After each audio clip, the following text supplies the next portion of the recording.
नमस्कार, ESN news मध्ये आपले स्वागत। आजच्या विशेष घडामोडीसोबत मी उज्ज्वला उल्हारे। निवडणूक जिंकण्याचा आनंद, खुनशी त्रासाचा अतिरेक। खासदार लंकेश समर्थकांचे वास्तवदर्शी पुरावे पत्रकार परिषदेत सादर। भाजपा कार्यकर्त्यांनी केली कठोर कारवाईची मागणी। पारनेर तालुक्यात विजयी आनंदाचा अतिरेक झाला असून खासदार लंकेश समर्थकांनी पानबंद कुटुंबियांना जीवे मारण्याची धमकी देत त्यांचा थेट घरात घुसून गरोदर महिलेच्या पोटात लाथा मारून जबरी मारहाण केली। याबाबत पीडित महिलेने संतप्त प्रतिक्रिया व्यक्त केली।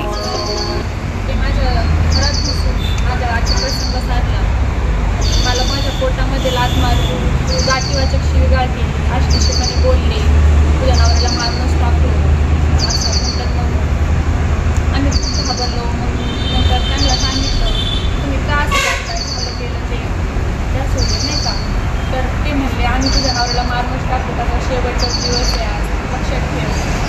नंतर बोलले की खासदार झालेले त्यांनी तुला मंगळसूत्र केलेलं आहे, ते मंगळसूत्र दे, मंगळसूत्र माझ्या घरातून तोडून घेऊन घे।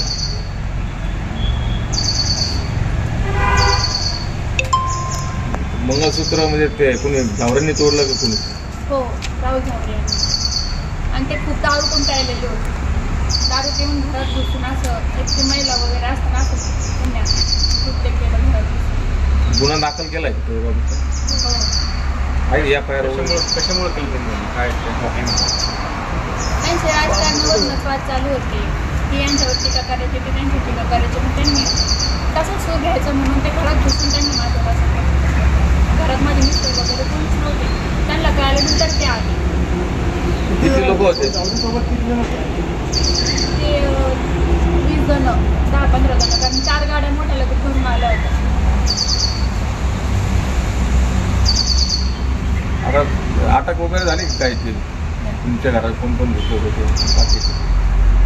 नाही, ते तर हॉस्पिटलमध्ये आहे। नाही, बाकीचे आता 15-20 जण म्हणले नाही, त्यांचं काही सांगता नाही। आता तुमचं काय म्हणणं आहे काय पोलिसांबाबत? त्यावर त्यांना तेवढंच म्हणणं आहे की त्यांना पण शिक्षा झालीच पाहिजे।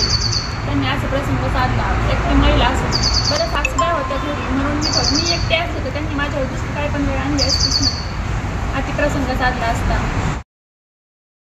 लोकसभेची निवडणूक संपल्यावर खासदार लंकेश समर्थकांनी महायुतीचे उमेदवार डॉक्टर सुजय विखे पाटील यांचे काम केल्याच्या कारणावरून कार्यकर्त्यांना धमकावले जात असल्याचे पुरावे माध्यमांसमोर सादर करताना तालुकाध्यक्ष शिंदे म्हणाले, माझ्याकडे त्या पारनेर अपडेटच्या सर्व त्या ठिकाणी मी प्रिंट काढलेले आहेत। याच्यामधून तुम्हाला ते दिसून येईल की किती खालच्या भाषेमध्ये विद्यमान खासदारांचे कार्यकर्ते त्या ठिकाणी ज्यांनी भाजपाचं काम केलं त्या कार्यकर्त्यांना त्या ठिकाणी धमकवण्याचा प्रयत्न त्या ठिकाणी करत आहे। मलासुद्धा त्यांनी काल ज्यावेळेस नितेश पानवांच्या घरी गेले, मला माझ्या नावाचा उल्लेख करून मला गोळ्या घालणार आहे असं त्यांनी त्या ठिकाणी सांगितलं आणि प्रत्येक कार्यकर्त्याला गाठून ते मारहाण करण्याचा प्रयत्न करत आहेत। त्या ठिकाणी माझ्यावर उपस्थित असलेले शिवकाका खिलारी या ठिकाणी आहेत। त्यांचं काही कारण नसताना काल त्यांच्या गाडीची तोडफोड करून त्यांनासुद्धा त्या ठिकाणी मारहाण केली। सुगंध आदळे या ठिकाणी आहेत, त्याला फोनवरून धमकवलं, त्याच्या घरी गाड्या पाठवल्या। जौशेठ भालेकर या ठिकाणी आहेत, त्यालासुद्धा फोनवरून त्या ठिकाणी धमकवण्यात आलं। हे सगळे रेकॉर्ड आमच्याकडे आहेत। काही लोकांच्या आम्ही फिर्याद दाखल केलेल्या आहेत आणि काही लोकांच्या आम्ही फिर्याद त्या ठिकाणी दाखल करणार आहोत। हा जो प्रकार झालेला आहे ह्या प्रकाराचं आम्ही कुठेही समर्थन करत नाही, पण ह्या प्रकारामागची खरी पार्श्वभूमी का आहे ही आम्हाला मीडियासमोर त्या ठिकाणी आणायची होती आणि आम्ही आणत आहोत।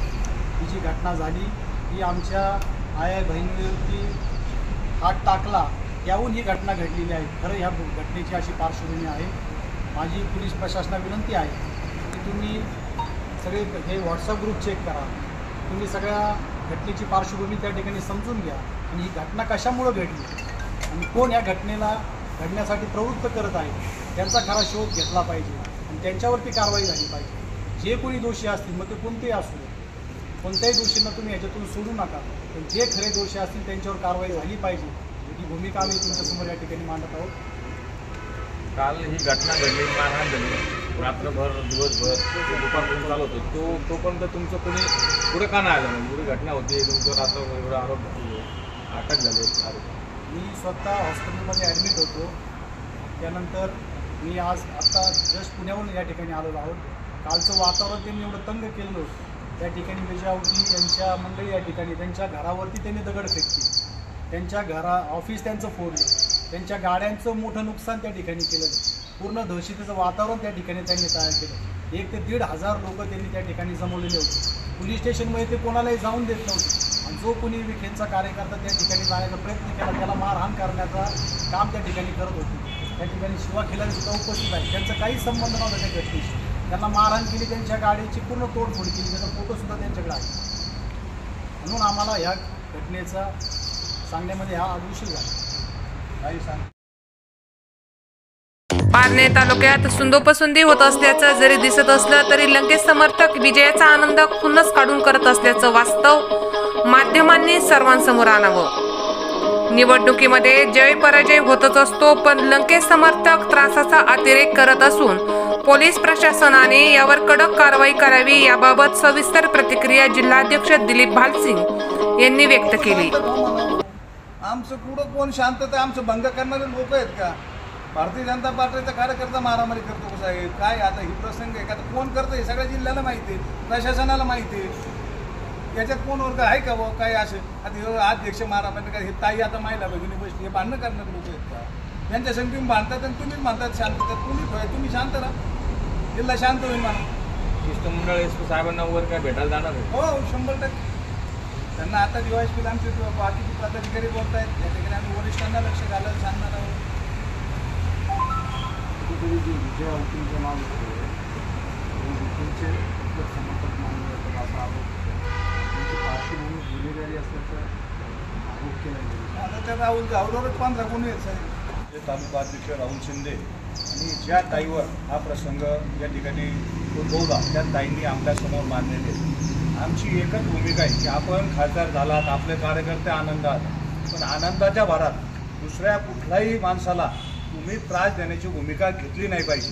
ही भूमिका आमची राहणार आहे. तुम्ही त्रास द्यायला जायचं, तुम्ही तुमचे गावं सोडायचे, दुसऱ्या गावात जायचं, तिथं भाजपचं ज्यांनी काम केलं त्यांना तुम्ही त्रास देताय आणि तुमच्यावर काही थोडंसं त्याच्यातून प्रकार घडला तर तुम्हीच कांगवा करणार, तुम्हीच गाव बंद करणार, तुम्हीच जिल्हा बनणार. तुम्ही लोकप्रतिनिधी झाला, तुमच्या कार्यकर्त्याला त्यांनी आवड घातली पाहिजे.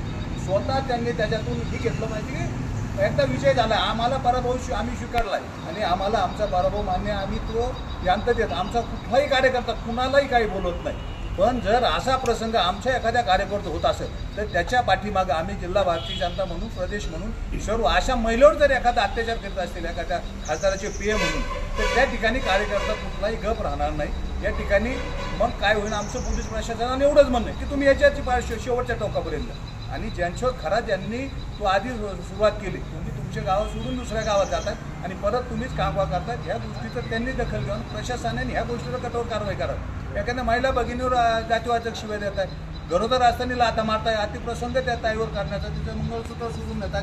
आमच्या अध्यक्षाला मारण्याच्या गोळ्या करण्याच्या अशा गोळ्या तरी किती काय त्यांच्याकडे? सगळ्याला गोळ्याच घालतात. याच्यात प्रत्येक याच्यात लिहिलंय याला गोळ्या घालतो त्याला संपवतो. खासदाराला आमच्या उमेदवाराला शेत देत आहे. दादांना तुम्ही कशाला कुणाचं नाव घेत आहे? आम्ही तुमचं कुणी नाव घेत नाही. तुम्ही तुमचा विजय झाला, तुम्ही आता लोकांच्या कामाकडे ध्यान द्या. दुष्काळ आहे, लोकांना पाणी देण्याचा प्रयत्न करा. हे बाकीचे तुम्ही आश्वासन दिलं इकडे पूर्तता करा, बाकीच्या गोष्टी बंद करा. खास खबर विशेष घडामोडीचं आपल्या हक्काचं YES न्यूजवर हे चॅनल लाईक करा, सबस्क्राईब करा आणि जास्तीत जास्त शेअर करा. प्रतिनिधी उज्ज्वल उल्हारे, YES न्यूज श्रीगोंदा.